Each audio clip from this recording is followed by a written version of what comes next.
Hola, buenas tardes. Muchas gracias a todos los que se han quedado a la tarde de hoy.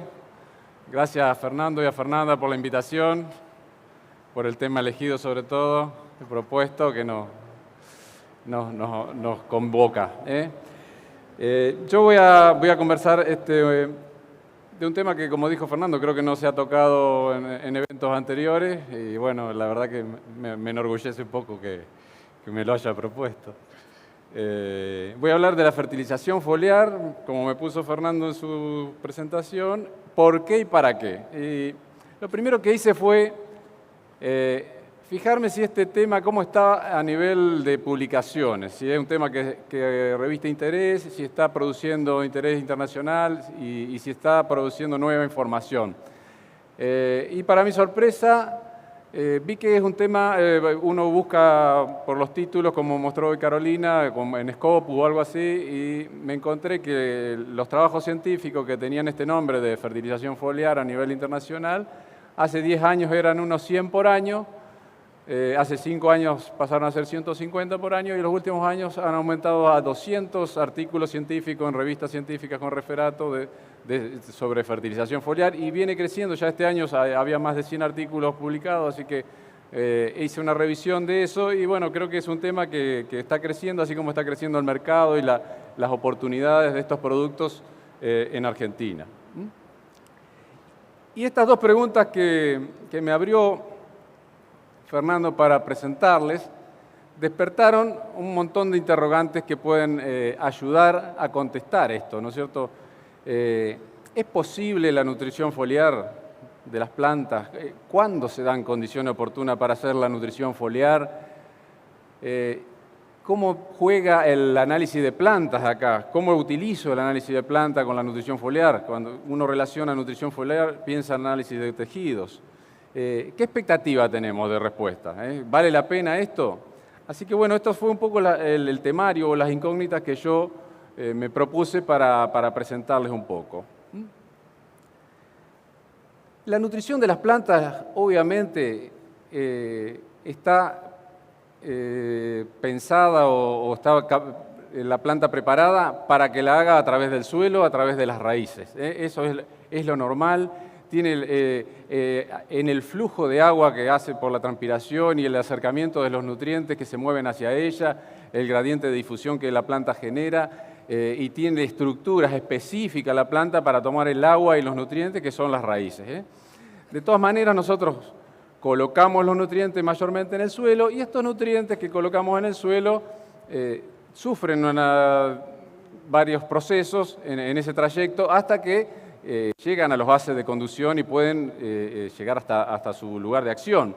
Estos elementos que nosotros ponemos como fertilizantes se tienen que disolver, o sea, tiene que haber agua, interaccionan con los microorganismos, se pueden inmovilizar, se pueden lixiviar, pueden volatilizar, se pueden precipitar. Es decir, que no todo lo que ponemos finalmente llega a ser absorbido por la planta porque tiene que llegar hasta la superficie de la raíz para que la planta después lo tome.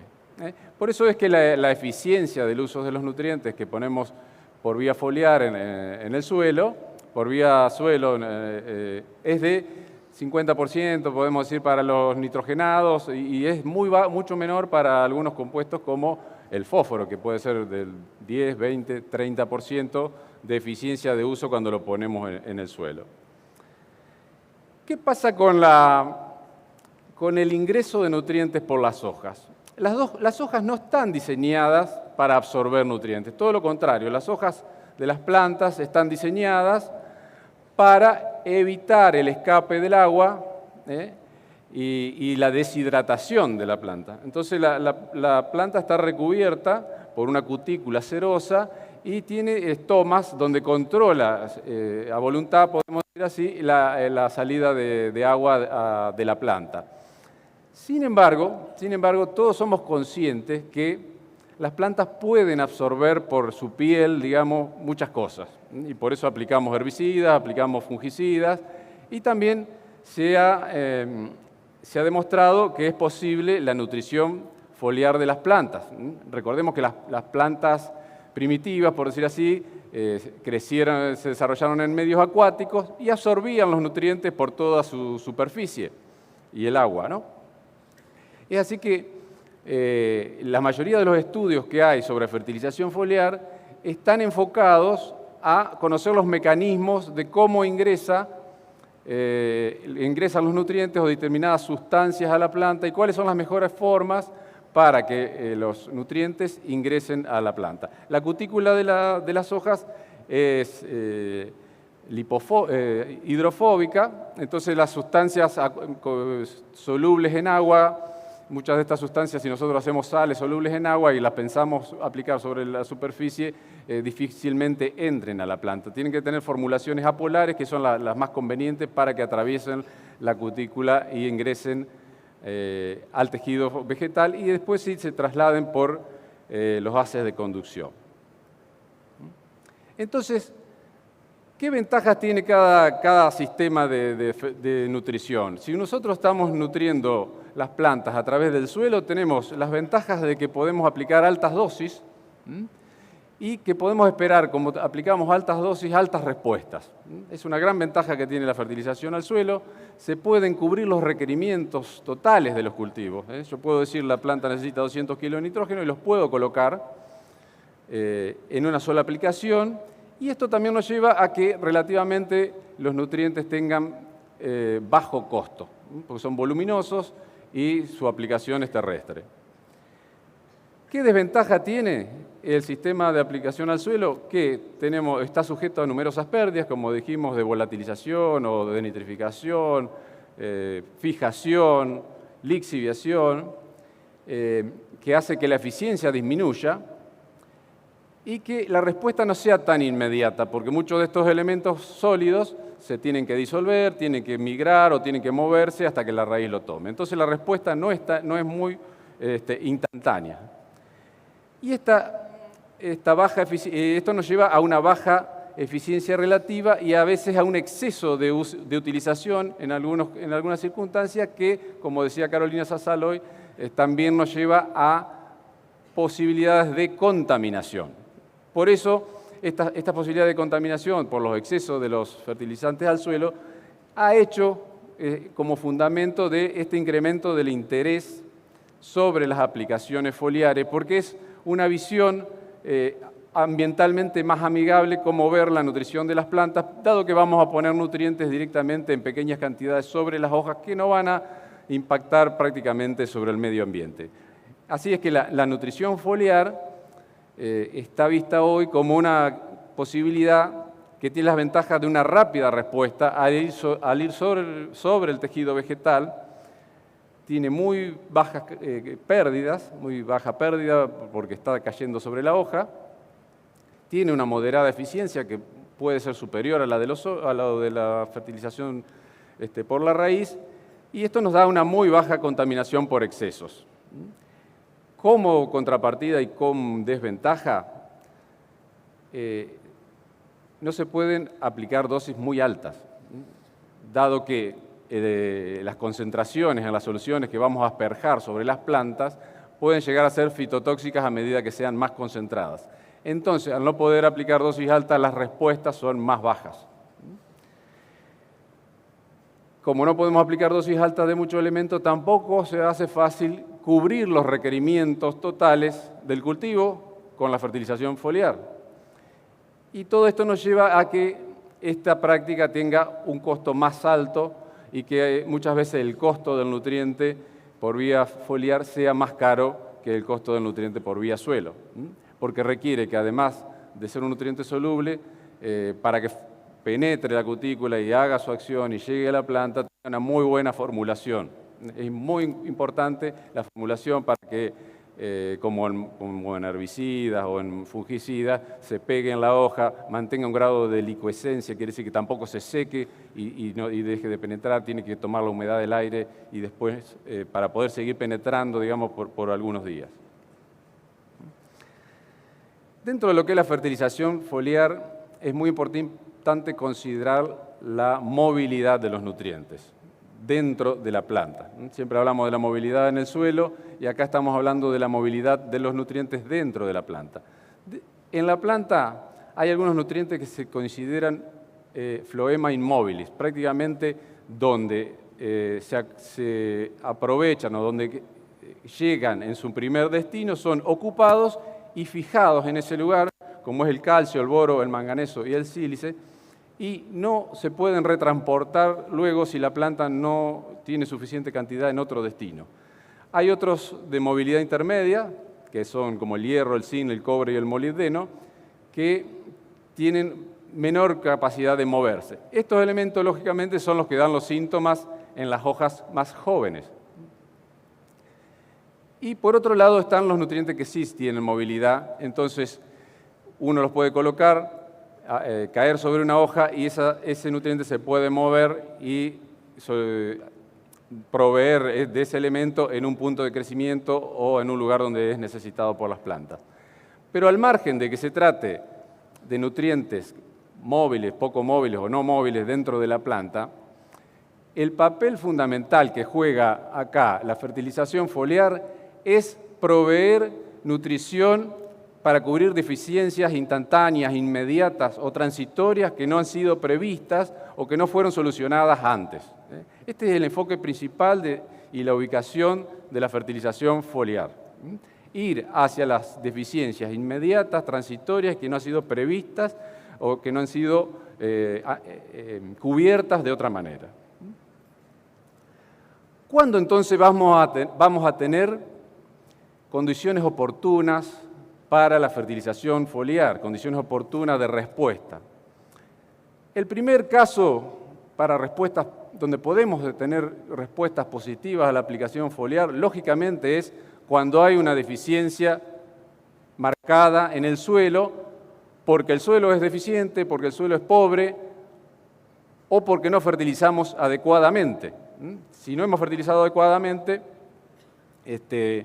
o el suelo es muy arenoso, como sucede en algunas zonas, o el suelo es muy alcalino, con calcáreo, con pH alto, y son lugares de difícil solución de los problemas de fertilidad por vía de fertilización a suelo, o muy fijadores de algunos elementos. Entonces, cuando es clara la deficiencia, tenemos una oportunidad de aplicar foliares para corregir este problema. Esto creo que es muy fácil de entender y ustedes han visto seguramente condiciones donde hay deficiencia y las plantas nos dicen, acá me falta algo, y tengo que actuar con un foliar y voy a tener respuesta porque la planta me está diciendo que estoy teniendo una clorosis marcada y una deficiencia porque me olvidé de hacer el análisis de suelo, no puse la cantidad suficiente o no puse el elemento que ahora me está faltando. Así que esta es la primera oportunidad y ahí yo tengo que actuar, definir claramente cuál es este elemento que está faltando e ir con la aplicación foliar de ese elemento que es el que me está marcando, él o los elementos que me están faltando, y voy a tener una respuesta positiva. La otra situación que nos da una oportunidad para utilizar los fertilizantes foliares es cuando se producen picos de demanda de nutrientes. La planta, hemos visto en varias presentaciones, los cultivos tienen unas necesidades de nutrientes que están tabuladas en determinada cantidad de elementos por tonelada, que nos dan un consumo total de nutrientes en todo el ciclo. Pero la demanda no es continua, no es que del primero al último día necesita 2 kilos de nitrógeno, sino que hay picos de demanda de algunos de elementos y eso se da normalmente cuando empieza el periodo reproductivo, cuando empieza el llenado de los granos o cuando se hace la demanda para llenado de frutas. Entonces las tasas de acumulación de elementos en esos momentos son muchísimo, pero muchísimo más altas. Ya vamos a ver. ¿Cómo se entiende esto? Acá tenemos en esta figura el tiempo en el eje de las X y la tasa de demanda o abastecimiento de nutrientes diaria. En la curva roja vamos viendo la demanda del cultivo a medida que va creciendo, se va incrementando notoriamente hasta que tiene un pico de máxima. Y luego, a medida que madura o se completa el llenado de los granos, la demanda de nutrientes desciende. Esto es bastante típico de los cultivos anuales, por eso este ejemplo.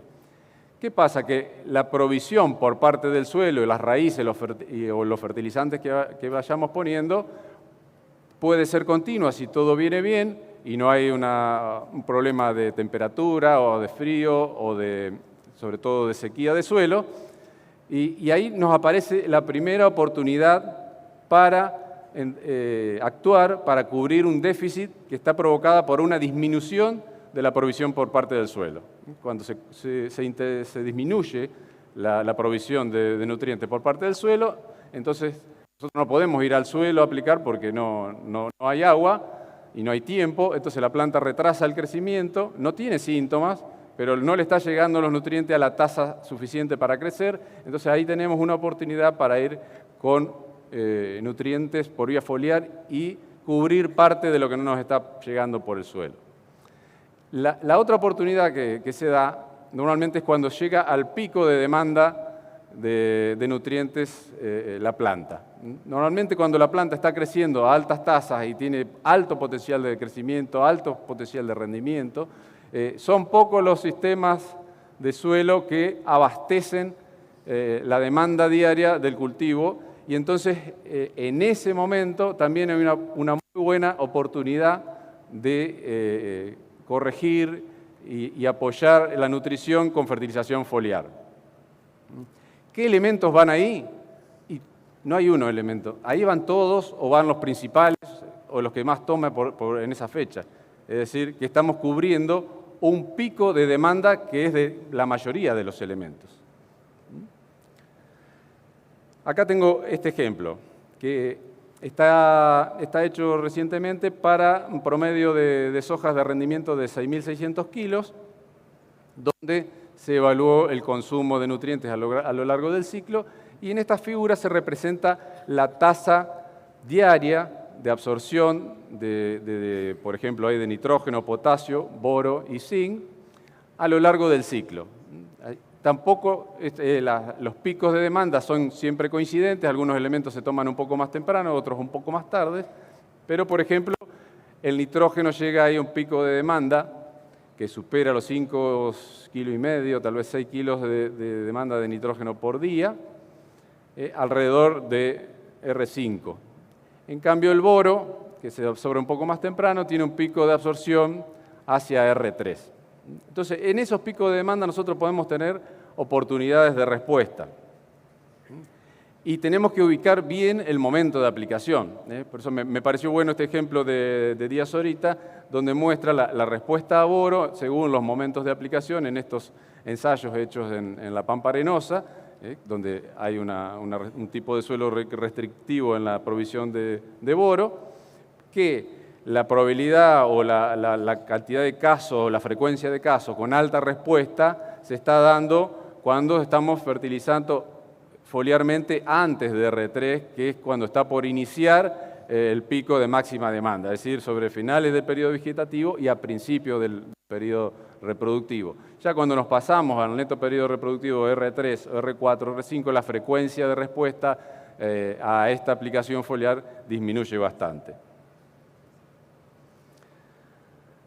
Otros momentos oportunos para hacer aplicaciones foliares se dan en otros cultivos. Por ejemplo, en los frutales de hojas caducas que normalmente florecen a fines de invierno, principios de primavera, sin hojas, lo hacen en un periodo donde normalmente está muy frío o está muy seco, y la capacidad de las raíces para absorber nutrientes del suelo en esas condiciones están bastante limitadas, y en esas condiciones se dan buenas probabilidades de respuesta a la fertilización floral. También se da cuando tenemos frutos carnosos que compiten un poco por la demanda de nutrientes dentro de la planta, y elementos que son de floema inmóviles como el calcio o el boro no llegan rápidamente a esos frutos que no tienen transpiración, como un tomate, y se produce también una deficiencia y una respuesta a las aplicaciones foliares. Y la quinta causa o oportunidad que yo agregué acá es la biofortificación de los cultivos, que en algunos países ha cobrado relevancia porque algunos elementos son deficientes para las personas, como el zinc y el hierro, en países mucho más pobre que los nuestros, ¿no? Pero es una oportunidad. En nuestro caso yo lo veo más oportuno para la aplicación de zinc que va hacia las semillas. El ejemplo que más claro se ve para cuando en los frutales de hoja caduca, como el duraznero, es difícil nutrir vía suelo y pretender que esta planta vía suelo tome por las raíces cuando se inicia el crecimiento de la etapa de floración, de fines del invierno, principio de primavera. Por más que uno aplique muchos fertilizantes al suelo, como el caso del zinc, como las raíces también están como regenerándose y el suelo está muy frío y muchas veces está muy seco también, no hay capacidad de abastecimiento a esas nuevas flores, a esas nuevas yemas florales de elementos como el zinc y el boro, y por eso hay muy buenas respuestas a las aplicaciones de zinc y boro cuando van apuntando a las flores o a las yemas florales en este momento, dando mucho mejor cuaje, porque esto, bueno, ayuda a la germinación del tubo polínico y a la fecundación de la flor, entonces eso da mucho más cantidad de fruta. El otro ejemplo también interesante y bastante conocido es de la aplicación de calcio y boro en tomate. Este es un fruto carnoso, elementos que se mueven muy poco, que son muy demandados también sobre la floración y la formación de fruto. En este caso hay un ejemplo reciente también de aplicación de una solución de calcio semanalmente o quincenalmente, y sobre estos híbridos de tomate se vio un aumento importante de la cantidad de tomate comercializable, de entre 17 y 44%, pero más importante es la disminución que hubo en la fruta no comercializable o la fruta dañada, la fruta que manifiesta esta sintomatología, que es ese fondo negro que tiene el tomate, y disminuye un 50, un 60% la cantidad de fruta de descarte. Así que es otra muy buena oportunidad para la aplicación de foliar. Lo que yo le decía de fortificación de la semilla, me parece muy interesante para los semilleros. En el caso nosotros de arroz, muchos semilleros están haciendo una aplicación de zinc foliar sobre el periodo de floración o cercano a floración, nosotros le llamamos embuchado o hoja bandera, específicamente para aumentar la concentración de zinc en el grano, prácticamente sin efecto sobre el rendimiento, pero esa concentración de zinc en el grano que nosotros después cosechamos para hacer como semilla, cuando lo vamos a sembrar tenemos efectos parecidos a los que muestra esta foto en trigo. Por el auditorio me pareció más interesante que ustedes vean que en trigo pasa algo similar. Cuando tenemos suelos muy deficientes en zinc, si nosotros sembramos una semilla rica en zinc, que el zinc lo tenga dentro porque lo pusimos a foliar, el vigor de nacimiento y el establecimiento de ese cultivo es muy superior. Obviamente que le podemos poner un recubrimiento de semilla, que también es lo que hacemos con arroz, que da muy buen resultado. Pero es otra buena oportunidad que se está utilizando de foliares para fortificar la semilla. Bien, la otra incógnita que nosotros teníamos acá es si sirve el análisis de planta. Así que nos cuestionábamos si sirve muchas veces el análisis de suelo y nos cuestionamos, por supuesto, si sirve el análisis de planta. ¿Cómo sirve este análisis de planta? El análisis de planta, como el análisis de suelo, tiene que considerar como primer punto el muestreo. El muestreo no puede ser cualquier hoja, cualquier órgano, la planta entera. Tenemos que ver que hay recomendaciones que han hecho y están publicadas en el IMNI y en diversos libros de qué parte de la planta y en qué estadio vamos a tomar la muestra para poder interpretar. Porque las tablas de interpretación están construidas para una determinada parte de la planta y en un determinado periodo vegetativo. Que nosotros hagamos análisis foliares no quiere decir que tengamos que hacer fertilización foliar.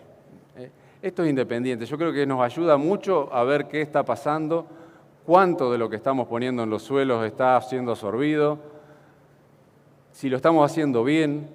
En las fincas de cítricos que hay en Entre Ríos, que están haciendo control, por ejemplo, de la nutrición a través de los análisis de hojas, evalúan toda esa dotación, porque los cítricos se cultivan sobre suelos muy arenosos, entonces se colocan grandes cantidades de calcario, de fósforo, de potasio, y muchas veces esas cantidades se desbalancean y algunos elementos suben por demás en las hojas y otros quedan retrasados. Entonces sirve para corregir los planes de fertilización, más que para ir sobre una fertilización foliar.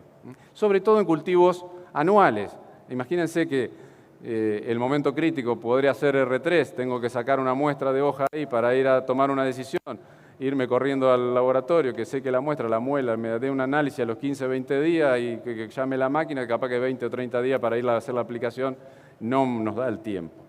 Pero sí nos da idea, como este trabajo que está realizando Fertilizar, nos da idea de cómo estamos, cómo está el sistema de producción, cómo está nuestro campo, cómo están nuestras superficies que manejamos, en los planes de fertilización, si hay alguna zona del campo que está con valores bajos, si hay alguno de los campos que está presentando valores que podemos considerar deficientes.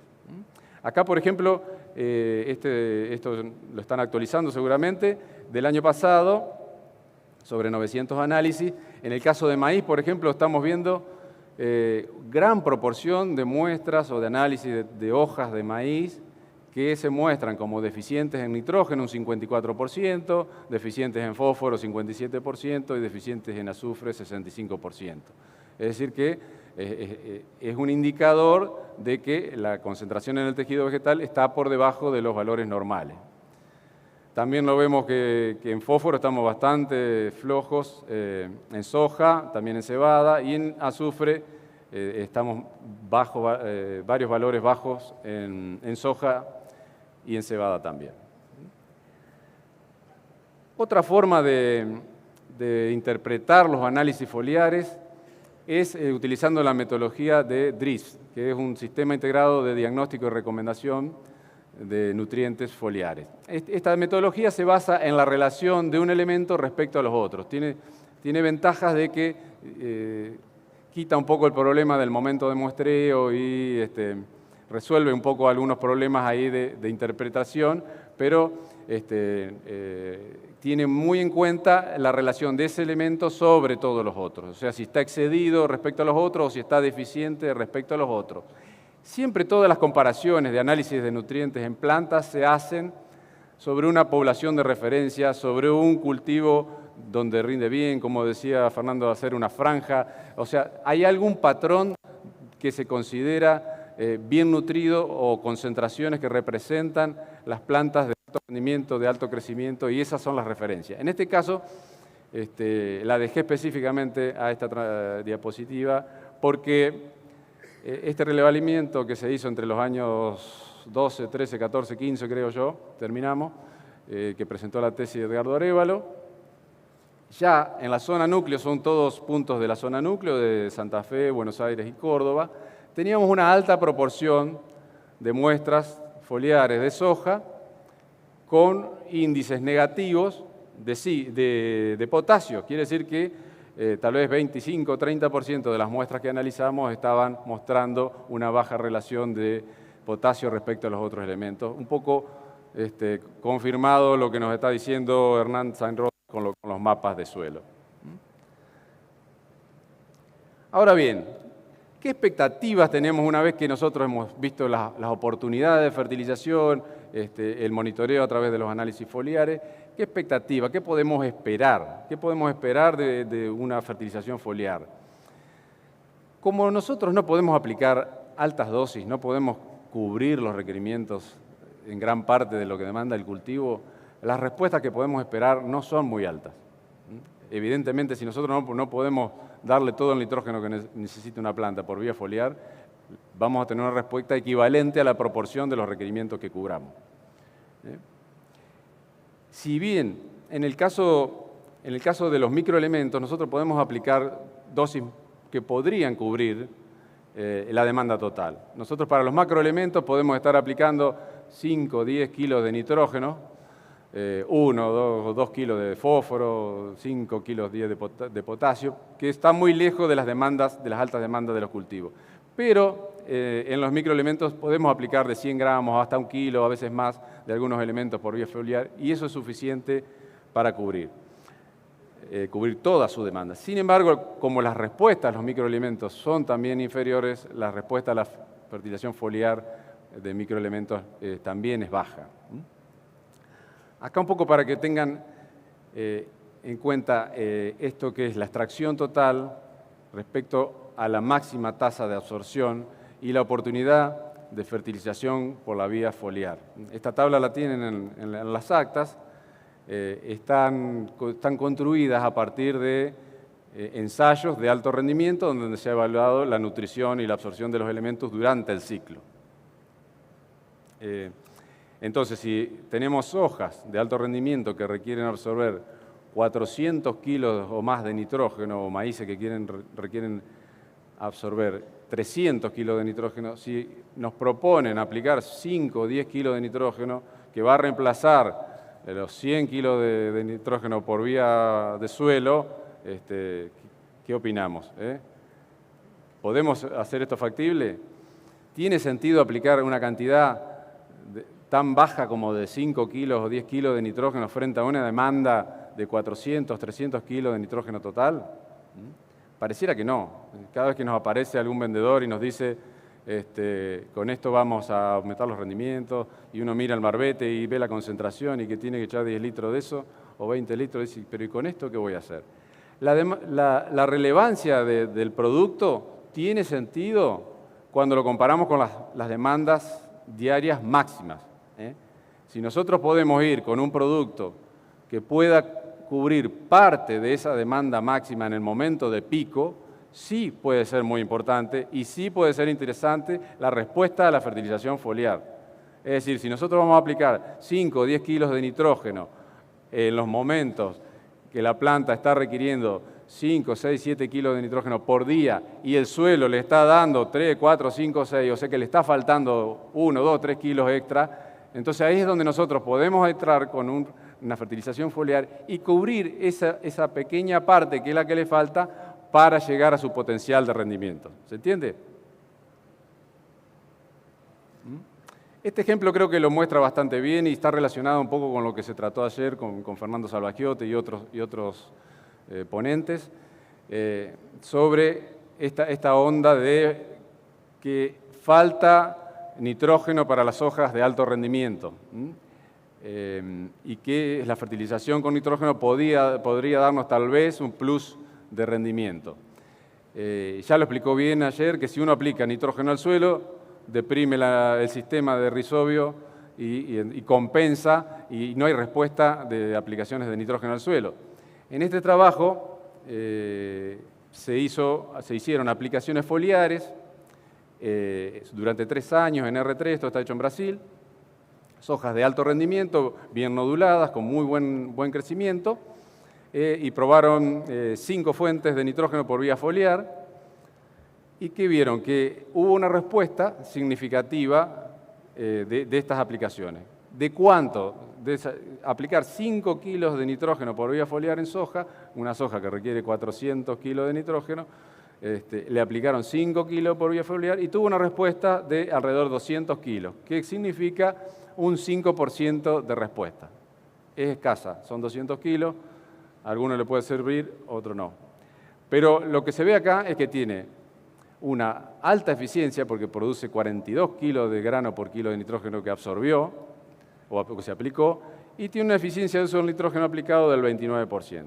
Eso, si se aplican 10 kilos, también por la misma vía foliar, promedio de toda la fuente y de estos 3 años, nos da una respuesta de cerca de 260 kilos, con una eficiencia lógicamente un poco menor. Entonces nos da también un parámetro de con una sola aplicación que podemos cubrir un poquitito de lo que nos está faltando en el pico de demanda, podemos obtener este tipo de respuesta, 200 a 250 kilos. En los ensayos que nosotros hacemos sobre arroz, como ejemplo también de qué se puede lograr por la vía foliar, las aplicaciones foliares, promedio de 17 ensayos, 65 observaciones que hemos hecho de distintas mezclas de foliares que van básicamente a proveer más que nada zinc. En promedio hemos tenido una respuesta cercana a los 500 kilos Y esta es una tecnología que se ha adoptado bastante en zinc de aplicación en Entre Ríos. Esto significa un 7% de incremento en la producción de granos. En el caso de maíz, hay una síntesis acá que hizo Ricardo en el 2015 de 26 trabajos, es un metaanálisis esto, y también él muestra acá una respuesta del maíz de alrededor de 500 kilos, con aplicaciones foliares, que significa también alrededor de 6% de incremento de la producción por fertilización foliar de maíz. Así es. Entonces, similar también en lo que mostró Gustavo hoy con la fertilización foliar de trigo, con buena respuesta sobre todo sobre proteína. Entonces, ¿cuándo la fertilización foliar puede ser exitosa en los cultivos extensivos? Cuando el suelo es deficiente y no se fertilizó adecuadamente, que se puede corregir por vía foliar, y deberíamos corregirlo por vía foliar, sobre todo si lo estamos viendo con sintomatología. Ahí básicamente hablamos de zinc y boro, o boro. Si no hay sintomatologías de deficiencia, se dan condiciones de alto crecimiento, el suelo es fértil, se están fijando muchos destinos y preveemos una buena productividad, podemos ir con fertilización foliar para cubrir picos de alta demanda. Y ahí vamos con multinutrientes, o sea, vamos con mezcla de nutrientes. Tratamos de darle los elementos que consideramos más restrictivos en el pico de la demanda. Una mezcla completa, diría yo. ¿Qué expectativa tenemos a esto? Que nos responda entre un 5 y un 15%. Así que las expectativas de respuesta a los foliares no son muy superiores al 10% normalmente. Están entre el 5 y el 10% en la mayoría de los casos. Así que sintetizando, yo creo que tenemos acá la fertilización foliar como una alternativa para maximizar los rendimientos, complementando la nutrición tradicional vía suelo. Tenemos en Argentina, como estuvimos viendo en la primera presentación de San Rosas, un gran desbalance de nutrientes que no pretenderíamos cubrirlo ni por cerca, sobre todo de los macroelementos, cubrirlos por la vía foliar. Tenemos un gran desbalance de fósforo y un gran desbalance de potasio, eso nos da oportunidad de respuesta, pero la fertilización, sobre todo esos elementos importantes, las tenemos que hacer vía suelo. Hay productores que hacen una buena fertilización y eso nos da la otra oportunidad de entrar con fertilización en los picos de crecimiento, donde tenemos un plus de respuesta que puede ser económica y que nos permitirá explorar rendimientos más altos. Eso sobre todo en los cultivos de granos y en los cultivos de frutas, de hortalizas. Hay una gran oportunidad ahí también para el cultivo, los intensivos, de entrar más frecuentemente. Entonces las magnitudes de la respuesta y los porcentajes de respuesta, si uno puede entrar más de una vez a aplicar foliar y solucionar problemas en los momentos específicos, son muy superiores y por eso también ahí se utilizan. Muchas gracias, creo que estamos en tiempo.